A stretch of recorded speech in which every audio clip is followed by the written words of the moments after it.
중점을 두는 이론적 관점입니다. 그러니까 진화론은 그냥 가만히 있어도 문화의 복합성이 점점 증가한다. 진화된다는 얘기죠.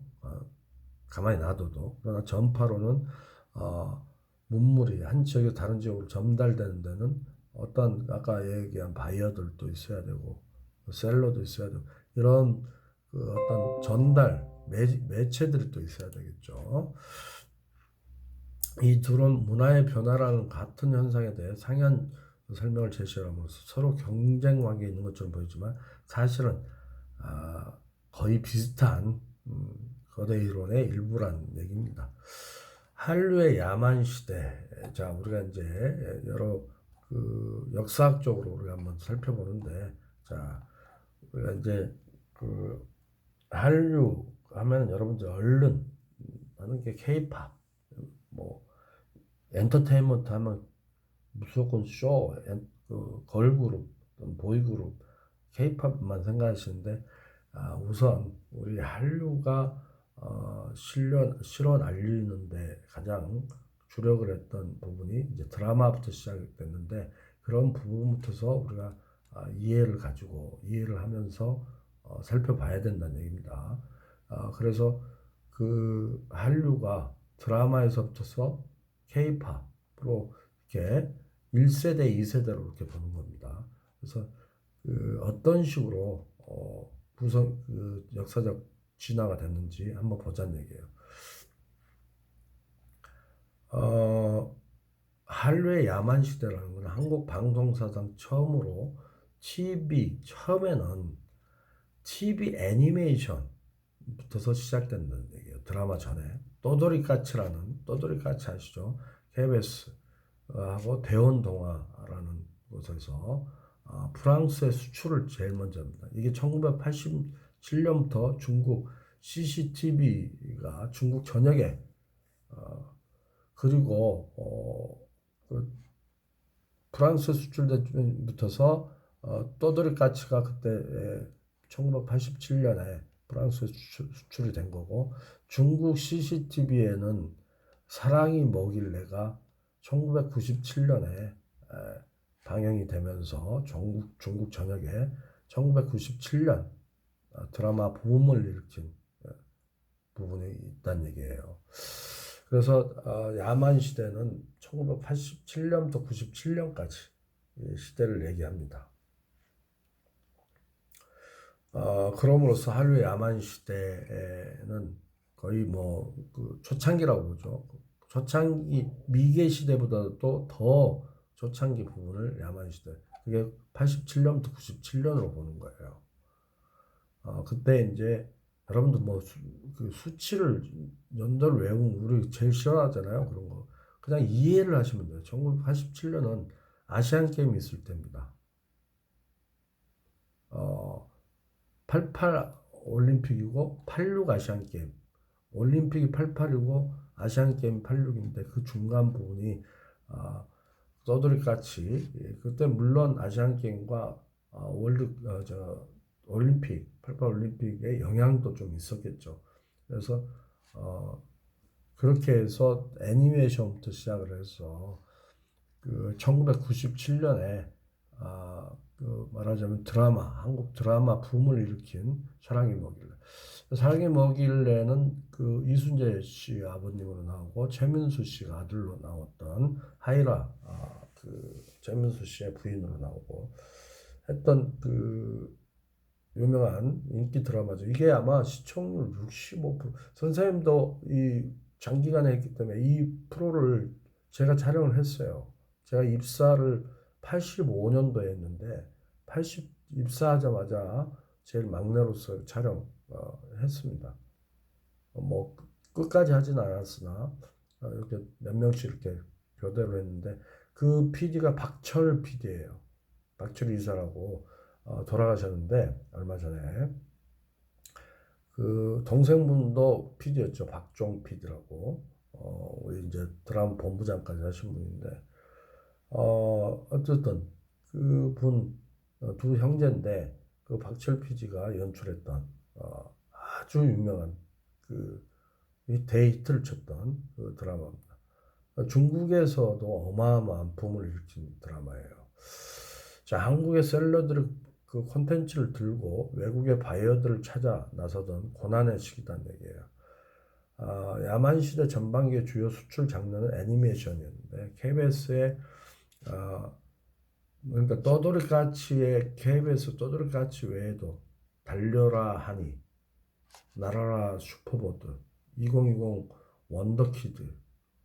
벌써 우리가 이제 지금 2020인데 2020 원더키드를 그때 했나 봐요. 그리고 MBC의 꿈돌이, 보고슨 내 친구. 이게 기억나네요. 보고슨 내 친구. 그렇죠. 걸리버 여행기도 기억이 납니다. 걸리버 여행기. 이런 것들이 대표적인 인기 상품으로서 해외 수출 종목이었다는 얘기예요. 그러다가 야만시대 후기, 그러니까 1997년에 가까워지는 후기에 정착기에 해당되는 진화생물학적 진화 과정의 정착기에 해당되는 1990년대 중반에 들어서 1994, 5년 정도에 그러면서 한국의 주요 수출 상품이 드라마로 전환되기 시작했다는 얘기예요. 그러면서 젊은이의 양지 KBS, 그다음에 첫사랑 KBS, 목욕탕집 남자들 KBS, 마지막 승부 MBC죠. 마지막 승부, 농구를 중심으로 해서 펼쳐진 장동건 씨도 나오고 뭐 이런 드라마입니다. 사랑을 그대 품 안에 MBC, 모래시계 SBS. 그죠? 여기도 최민수 씨가 나온 건데요. 등이 그 시기의 대표적인 수출 드라마였다는 얘기예요. 한류사의 티핑 포인트가 된 드라마 사랑이 뭐길래는 중국인들에게 한국 드라마 신드롬을 불러일으키면서 본격적인 한류의 미개 시대를 열게 하는 동인이 됐죠. 혹시 여러분들은 1997년이면은 여러분들이 어떠신가요? 그때 태어나셨나요? 어쨌든 1997년도에 그 사랑이 뭐길래는 최민수 씨가 대발입니다. 대발이 극 중에 대발이로 나왔어요. 대발의 아버지가 이제 이순재 씨, 아주 가부장적인 집안의 그 아버지로서 어떤 그 꼼짝을 못하게 그 대발이 꼼짝을 못하게 하는 그런 아직도 지금 제가 기억이 납니다만 그때 당시에 그 기억이 좀 나네요. 여의도 스튜디오에서 녹화했던 장면들이 그 파노라마처럼 그게 벌써 30년이 넘는 그런 기간이 됐죠. 자, 한류의 미개 시대와 문명 시대 구분은 성음 자모와 문자 발명에 의한다. 한류의 미개 시대는 중국의 CCTV 드라마 사랑이 뭐길래, CCTV가 중국의 대표적인 국영 방송이죠. CCTV 드라마 사랑이 뭐길래 MBC 분인데요. 방송한 1997년부터 언어기호 한류가 처음으로 등장한 99년까지의 기간이다. 그러니까 99년대 한류란 말이 그 클론으로 인해서 나왔잖아요. 그때까지 그 기간, 그러니까 사랑이 뭐길래가 나온 97년부터서 99년 한류가 처음 등장하는 때까지의 기간을 미개시대라고 할 수가 있겠다. 굳이 나누면. 그래서 한류의 야만시대가 방송 콘텐츠 수출 가능성을 애니메이션을 위주로 해서 가능성을 인식하는 시기라면 한류의 미개시대, 짧은 기간이죠. 97년에서 99년까지는 방송 콘텐츠의 해외 수출에 이제 자신감이 좀 붙는 시기라는 얘기죠.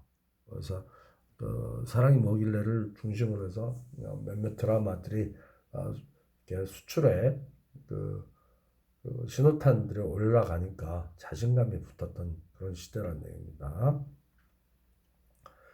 그래서 드라마의 수출 단가도 높아졌다는 얘기예요. 인기가 올라가니까 당연히 단가가 높아지죠. 수출 물량도 크게 늘었고 마침내 1999년 IMF, 그때 IMF 1999년도에 IMF 왔었죠. 경제 위기 속에서도 $10,000,000 수출을 기록한다. 그러나 이 같은 그때 이제 금모기 뭐 방송도 많이 하고 그랬어요. 2000년에 이제 밀레니엄 김대중 정권 때 이제 IMF를 극복하기 위해서 많은 노력들을 했는데 그때 시기에 맞춰서 한류가 시작되면서 그렇게 물량이 그러니까 그 한류가 시작된 99년 명칭이 나오기 전 97년부터 99년은 상당히 많이 IMF 경제 위기인데도 1,000만 달러의 수출을 방송 콘텐츠가 기록을 한다는 얘기입니다. 그러나 이 같은 아시아 시장의 변화가 어떤 의미를 갖고 있는지 당시는 충분히 인식하지 못했던 시기도 했죠. 심지어 1990년대 말 미개 시대 후기까지도 99년 가까이 한국 배우들은 자신이 아시아의 스타가 되어 있다는 사실을 인지하지 못했던 시기도 합니다. 자신도 모르게 훌쩍 커버린 자신의 모습에 조금 낯설어했다는 얘기죠. 그러니까 그냥 그 국내용으로 드라마 연기를 했고 방송용으로 연기를 했고 열심히 그렇게 했던 분들이 그 어떤 셀러들 그리고 그 수입하는 바이어들의 그 교류에 의해서 이렇게 외국에 수출되고 그런 근접탑을 올리기 시작하는 그런 어, 결과가 양상이 되니까 자신들도 모르게 뭐 원래 수출하려고 했던 그 녹화물들이 아니었기 때문에 놀랄 수밖에 없죠. 국내에서만 스타로 국한됐던 분들이 해외에서까지 자신의 명성이 떨치기 시작하니까 굉장히 놀라면서도 낯설어했던 시기라는 얘기입니다. 자, 한류에 그래서 이제 그 다음에 99년 이후부터서 밀레니엄 시대에 이제 지나면서 한류의 문명 시대가 나오는 거예요. 99년 말 한류의 등장과 함께 시작된 한류의 문명 시대, 방송 콘텐츠를 중심으로 해서 한국 대중문화가 전 지구화를 빌어서 이행해 가는 그런 시기다는 얘기죠. 한국의 대중문화, 한국 한류 밈이 전 지구화를 향해서 나아가는 시기라는 얘기입니다. 아시아 시장 중심이던 수출 지역을 미주, 중남미, 중동, 유럽, 아프리카 등지로 급속히 확대해 갑니다. 드라마에서부터 애니메이션, 음악, 교양, 리얼리티 쇼, 뉴스 클립 등 다양한 장르와 소재로 넓혀가고 수출 드라마의 장르도 트렌디 드라마에서 홈 드라마, 한국형 포스트 트렌디 드라마, 역사 드라마 등으로 그 스펙트럼을 다양하게 넓혀간다는 얘기입니다. 배우들 또한 연기자들 또한 야만 시대, 미개 시대의 내수형 이미지에서 아까 말씀드린 대로 이제는 개방화된 세계적 스타의 이미지로 스스로를 변화시켜 나가는 그런 시대가 됐다는 얘기예요. 자, 한류 문명 시대 이 부분을 이제 조금 다른 의미에서 우리가 이제 이런 역사의 맥락을 다른 쪽으로서 우리가 또 보자는 얘기예요. 한류의 등장을 보는 한류에서 또 다른 맥락으로 한번 봅시다. 한류의 언어교육, 한류의 등장이 한류 진화관을 또 다른 관점을 바라볼 수 있겠는데, 자, 우리가 뭐죠? 야만 시대, 미개 시대, 그다음에 문명 시대로 이렇게 나눠서 볼 수도 있고, 한류의 선사 시대, 이제 우리가 뭐 정하기 나름이죠. 이렇게 구분을 해서 보는 그 학자들도 있다는 얘기예요. 선사 시대는 역사로 기록되는 시대 전을 선사 시대라고 하죠. 그래서 역사 이전 시대인 선사 시대는 진화 생물학적 진화 단계, 태동기, 도정기, 정착기, 확장기에 해당하는 기간이라는 얘기예요. 인류학적 진화 단계, 야만 시대, 미개 시대에 해당하는 기간을 야만 시대, 미개 시대를 선사 시대라고 보는 그런 관점. 이 시기는 한국의 드라마가 아시아 드라마 시장의 주도권을 쥐고 있던 일본 드라마에 도전하는 경쟁 시기. 아시아 시장에 불던 일본화 바람, 일명 인류라고 하죠. 우리가 한류라고 하면 일본 그 문화 바람을 인류. 그래서 한국 드라마가 공략하는 아시아 시장에서 드라마 전국 시대다는 얘기입니다. 한류 시대가, 한류의 선사 시대가. 그러니까 이 선사 시대 전에는 한류 또는 우리가 수출 이런 생각들을 못 했고요. 그때는 아시아의 문화의 주도권을 특히 드라마 시장 주도권을 갖고 있는 게 일본이었다는 얘기예요. 그래서 일본을 부러워하고 일본 그 드라마들을 수입하고 그다음에 일본 것을 모방하려고 하고 그런 것들이 줄을 이뤘던 시대였다는 얘기입니다. 선사시대. 그 전에 했었는데 이 선사시대 때부터서는 기지개를 펴면서 우리도 시작을 해야 되겠다. 바이어들 또는 셀러들 중심으로 해서 우리가 셀러들 중심으로 해서 방송 콘텐츠들을 회에 나르기 시작하면서부터서 우리가 드디어 일본하고 경쟁하는 모방해서 경쟁하는 부러워만 하다가 그런 시대가 됐다는 얘기예요. 그래서 선사 시대가 있으면 이제 기록이 되는 역사 시대라고 비로소 우리가 이제 기록 어느 정도 기록을 할 수 있을 정도의 그 어떤 그 성과를 보이고 있는 그런 시대를 이제 역사 시대라고 볼 수가 있죠. 언어 기호 한류의 등장 1999년 아까도 계속 얘기한 중국 공연이죠. 클론에는 인류사학적인 측면에서 특별한 의미를 갖고 있어요. 아시아 방송 콘텐츠 시장에서 그동안 벌어졌던 한국과 일본의 시장 쟁탈전이 끝나고 한국이 시장의 새로운 패권국이 되었음을 알리는 그런 기표라는 얘기입니다. 어떤 사인을 주고 있다는 얘기죠. 기표. 우리가 이제 기표라는 겉으로 드러나는 그런 것들이 뭐 어떻게 문자가 되고 또는 사인 시그너처가 될 수 있고 이런 것들을 이제 기표라고 한다면 그것의 내용이 이제 개념이죠. 개념화된 거를 기의라고 하죠. 뭐 프랑스 말로 시니피엥, 시니피 제가 까먹었네요. 나중에 여러분들이 좀 선생님께 메일로 선생님 기표는 시니피행이고 기회는 무엇입니다라고 이 수업을 들으신 분들 꼭 저한테 알려주시기 바라겠습니다. 메일로 제가 조금 나이가 있어서 치매가 조금 있나요? 요즘에는 좀 기억들이 엊그저께 얘기했던 거 생각이 잘 안 나는 경우도 있습니다. 나이 탓인 것 같아요. 그래서 여러분들이 저한테 좀 알려주시기를 바라겠습니다. 드라마 전국 시대의 패자인 한국이 아시아 시장의 새로운 주인으로 등극해서 아시아 방송 콘텐츠 시장의 트렌드를 주도하는 맹주가 되었음을 의미하는 신호. 이게 이제 한류의 역사 시대, 기록으로 남길 만한 그때부터서 기록으로 남길 만한 시대란 얘기예요. 1999년부터서 다시 말씀드려서 아까 얘기한 어떤 학자들은 어떤 부류의 그 학자들은 그 한류의 시대를 그 세 개로 나눠서 야만 시대, 미개 시대, 문명 시대로 나눴다고 한다면 야만 시대, 미개 시대를 합쳐서 선사 시대, 기록에 남지 않는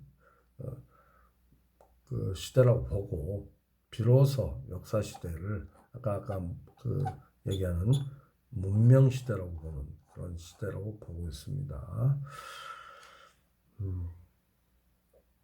자, 원거리 교육 관점에서 본 한류 실체도 또 한번 보자는 얘기예요. 진짜 이제 그 교역 면에서 어떻게 교역이 됐는지 이런 거를 실질적으로 그 세부적인 내용으로서 우리가 이제 약간 학문적인 내용으로서 그렇게 시대를 구분하는 것보다 실제 어떤 식으로 그 한류와 인류가 어떤 식으로 교류가 됐고 또는 그 뒤집혀졌는지 어느 시기에 그런 것들을 보자는 얘기예요.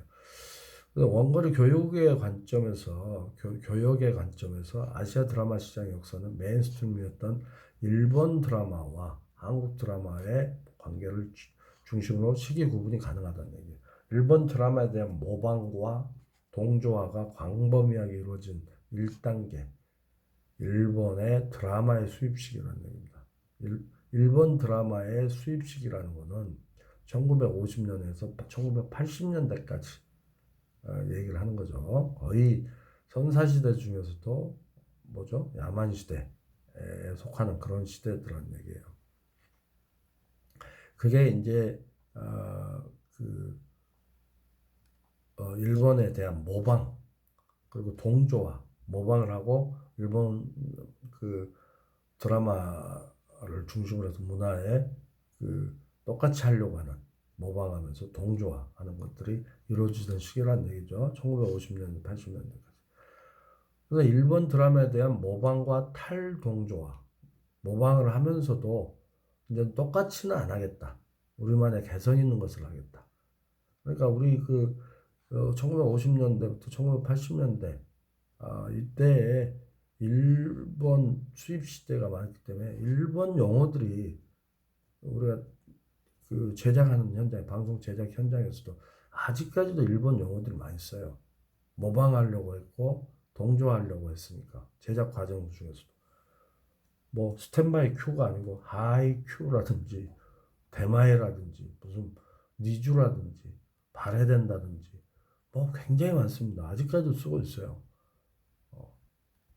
그런 것들이 이제 수입하고 모방하고 동조화 똑같이 하려고 하고 그럴 때부터 시작됐다는 얘기죠. 그러니까 우리들의 이제 방송 시작을 할 때 뭐죠? KBS가 61년 TV가 KBS TV가 61년 그다음에 TBC가 64년 MBC가 69년이에요.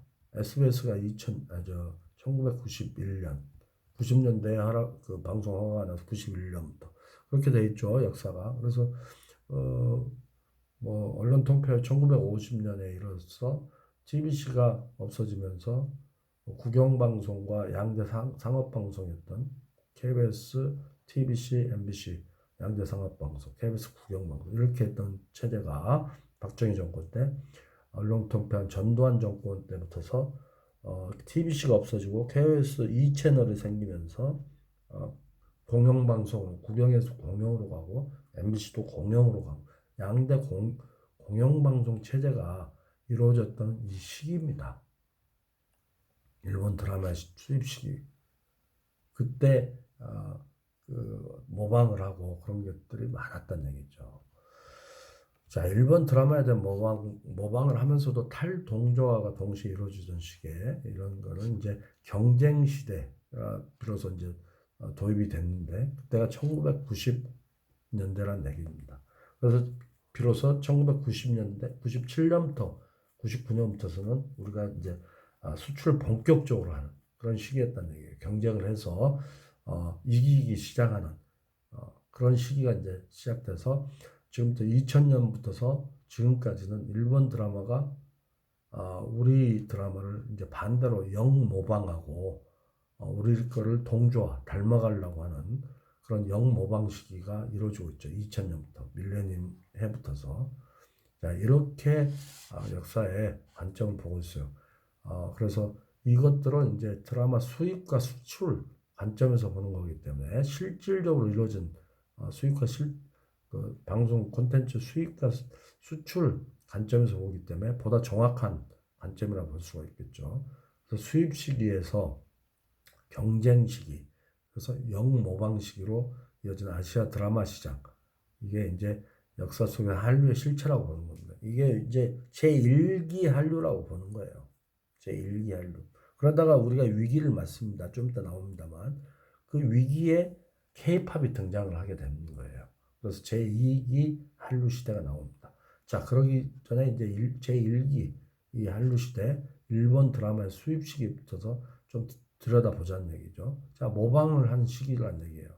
일본 드라마를 아시아 시장에 텔레비전 처음으로 도입된 1950년대부터 1980년대까지는 한국 드라마가 일본 드라마를 모방하고 동조하는 시기라는 얘기입니다.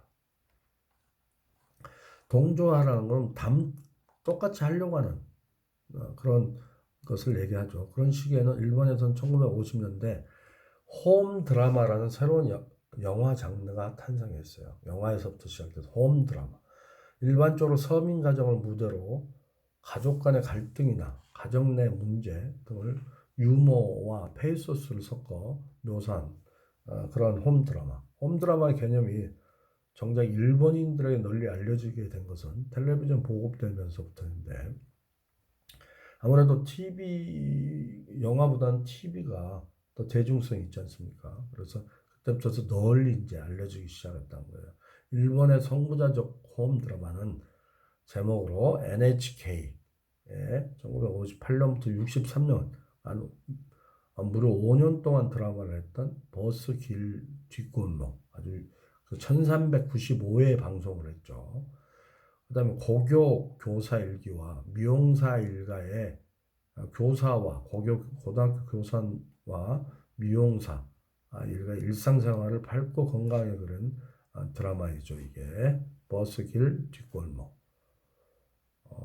1960년대 전반에는 이런 홈드라마들, 그러니까 이런 것들이 우리에게 수입되고 모방시키는 그런 드라마들, 일본에서도 데이트를 치고, 1960년대 전반에는 대가족을 그린 홈드라마가 거의 유행을 하죠.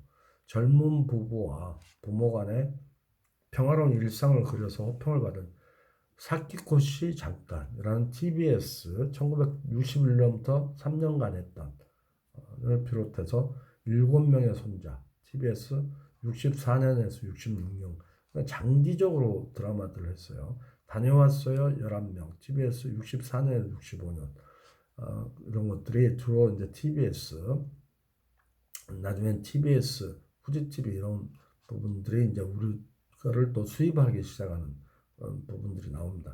이들 홈드라마는 유복한 가정을 무대로 중심이 되는 할아버지와 부친이 가족 간의 갈등을 원만하게 수습하는 전통적인 가부장적 권위중심 가족이 묘사가 되고 있죠. 1960년대 후반부터 1970년대 전반기는 일본 홈드라마의 전성기라고 볼 수가 있어요.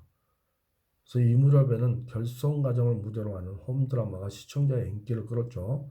뭐 예를 들면 통큰 엄마 TBS 1968년작, 고마워 TBS 1970년에서 75년까지 오랜 기간 동안 했던 드라마가 높은 시청률을 기록하죠. 이처럼 영화에서 시작된 일본의 홈드라마가 1950년대 말 텔레비전 드라마로 시도되고 1960년대 전반기 새로운 텔레비전 장르로 자리를 잡습니다. 그리고 1960년대 후반부터 1970년대 전반기 홈드라마는 절정기를 구가하다가 이후 새로운 드라마 트렌드로서의 의미를 상실하게 됩니다. 1970년대 전반기까지 절정기를 구가하다가 이제 새로운 드라마 트렌드로서에는 의미를 상실하게 돼요. 그 유행이 유행이 끝나게 되는 거죠. 그때 한편 한국 최초의 텔레비전 홈드라마가 일본 홈드라마와 5년여의 잘못 썼네요. 죄송합니다. 5년여의 시차를 두고 등장합니다. 그래서 본격적인 홈드라마는 KBS의 1964년 개국한 지 이제 한 3년 정도 된 뒤에 어머니의 가슴, 그 다음에 KBS 금연무대 시간에 편성돼 대단히 인기를 누렸죠. 금연무대라는 시대, 예능 프로그램에 일요일 밤에 이렇게 있는 것처럼 어떤 또 그 베스트셀러 극장 MBC의 옛날 또는 KBS TV 문학관처럼 그 전신의 프로그램이 됐겠죠. 거기에 이제 그 드라마들이 많이 포진이 돼서 많이 했었는데, 그 전에 시작된 드라마들 이런 것들이 이제 금요무대라는 게 있었나 봐요.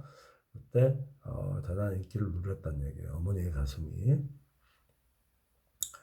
그 다음에 이제 그러나 홈 드라마성 드라마의 출연은 이보다 앞서 방송된 1호 연속극 KBS 1962년에 또 시작을 했네요. 개국 그 다음에 이듬해 4명의 작가들이 시사성을 가미한 소재들을 다뤘다는 얘기죠.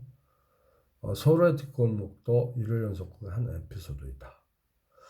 제가 많은 선배님들 얘기를 들어보니까 초기의 드라마들이요, 깜짝 놀랐는데 생방송을 했대요. 생방송.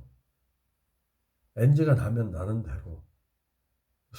녹화 기능이 제대로 발달이 안 돼가지고 생방송을 했답니다. MBC도.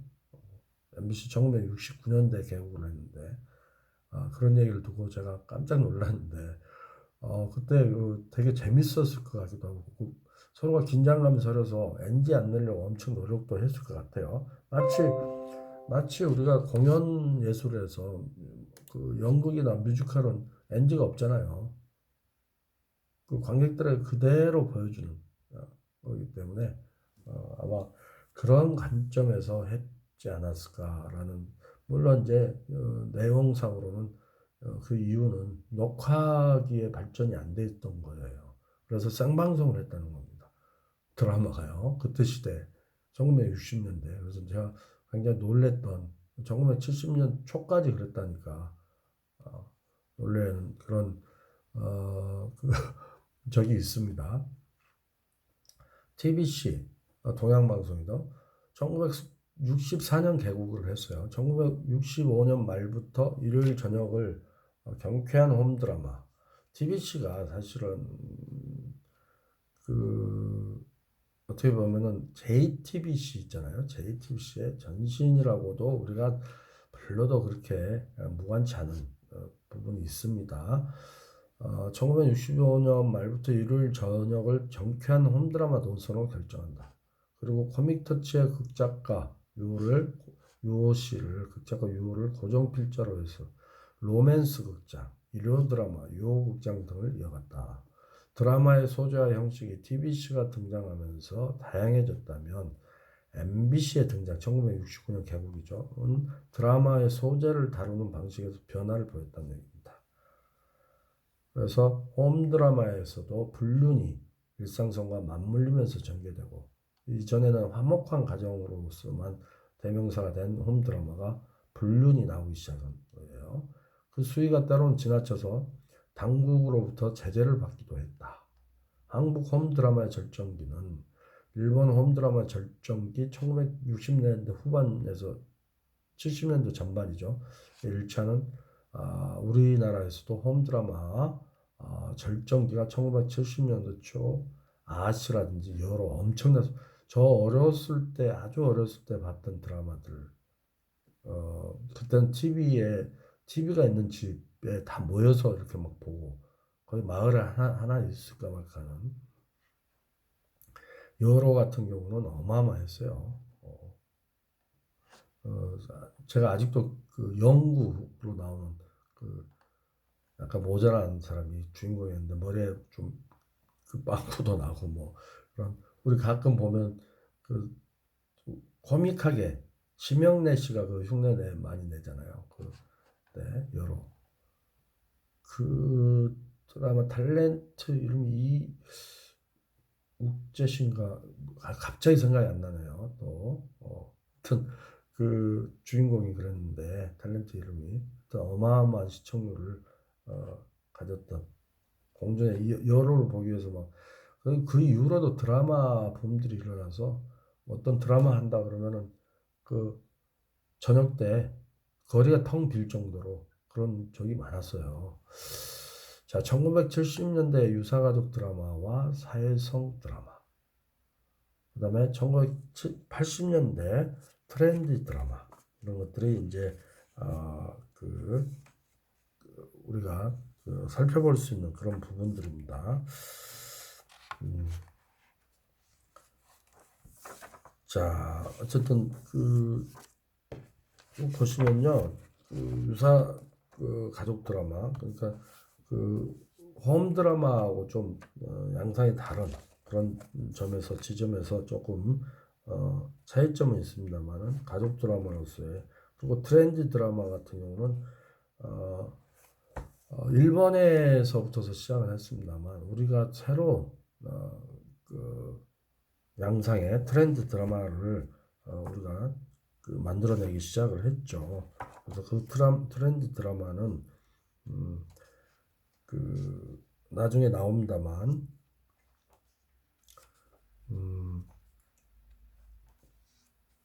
질투일 겁니다. 질투에서부터 시작을 해서 트렌드 드라마. 그러니까 말하자면은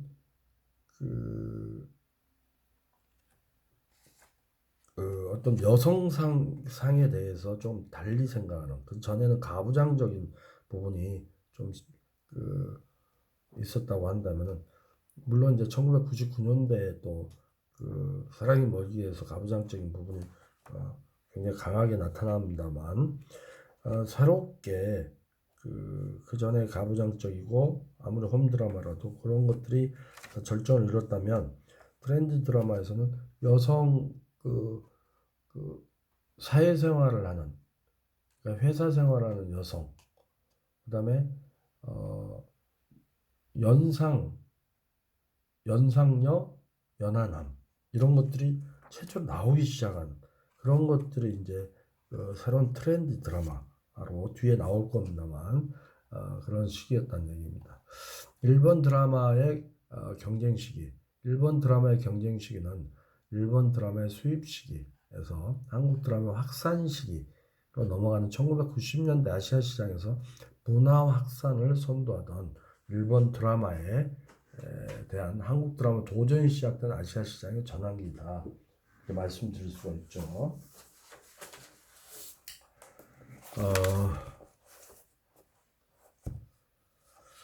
그래요. 하여튼 뭐 잠시 제가 물 한 모금 먹고 좀 시작하겠습니다. 다시.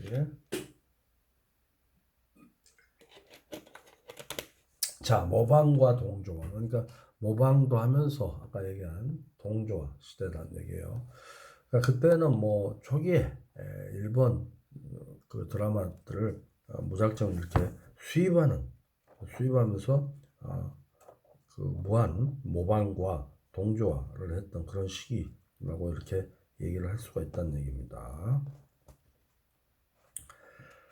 그래서 일본 후지 텔레비전에서 1991년 처음 방송된 11부작 트렌드 드라마 나오네요. 도쿄 러브스토리는 일본 젊은이들의 전폭적인 지지를 받으며 일본 텔레비전 드라마사에 새로운 전기를 마련해 준 작품이 됩니다.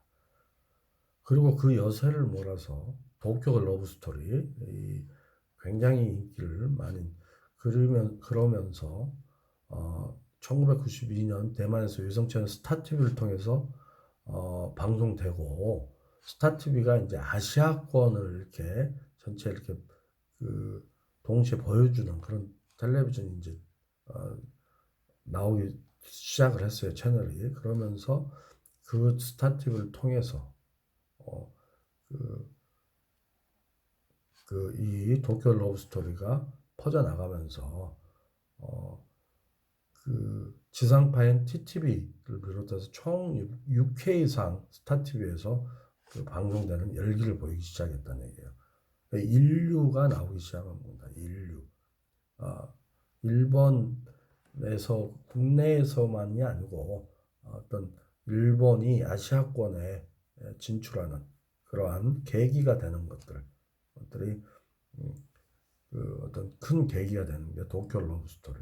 아시아의 소비 주체들, 특히 여성들이 도쿄 러브스토리에 환호한 것은 스즈키 호나미가 연기한 주인공 리카를 매력적인 캐릭터로 받아들여 리카와 심리적 동일시를 이룰 수 있기 때문에 평가되고 있습니다. 제가 사실은 도쿄 러브스토리를 본 적이 없어가지고 여러분들에게 설명 못 드린 점에 좀 양해 바라겠습니다. 도쿄 러브스토리에 의해서 아시아 드라마 시장의 트렌디 드라마 붐이 조성되고 있던 1990년대 초 한국에서는 한국 최초에 나오네요. 트렌디 드라마 질투라는 게 나오기 시작합니다.